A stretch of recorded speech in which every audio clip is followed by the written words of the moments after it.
আসসালামু আলাইকুম রহমতুল্লাহি ওয়া বারাকাতুহু।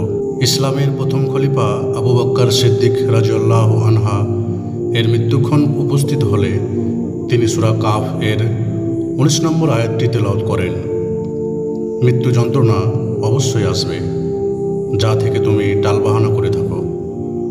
অতঃপর তিনি স্বীয় কন্যা আয়েশা রাদিয়াল্লাহু আনহাকে বললেন, আমার পরিহিত দুটি কাপড় ধুয়ে তা দিয়ে আমাকে কাফন পরিও, কেননা মৃত ব্যক্তির চাইতে জীবিত ব্যক্তি নতুন কাপড়ের অধিক হকদার।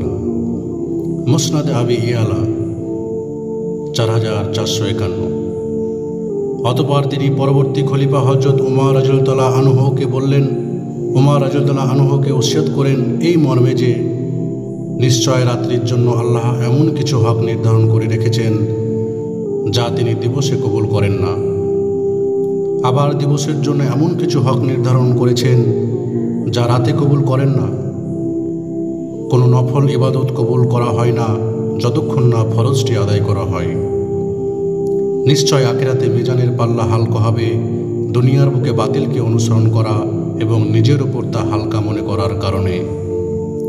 অনুরূপভাবে আখিরাতে মিজানের পাল্লা ভারী হবে দুনিয়াতে হক অনুসরণ করা এবং তাদের উপর তা ভারী হওয়ার কারণে।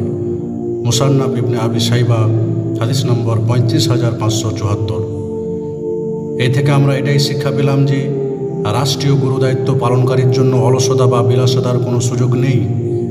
তাকে কোনো অবস্থাতেই বাতিলের সাথে আপোষ করা চলবে না, বরং যে কোনো মূল্যে সর্বব্যবস্থায় হক তথা আল্লাহ প্রেরিত সত্যকে কঠিনভাবে আঁকড়ে ধরে থাকতে হবে।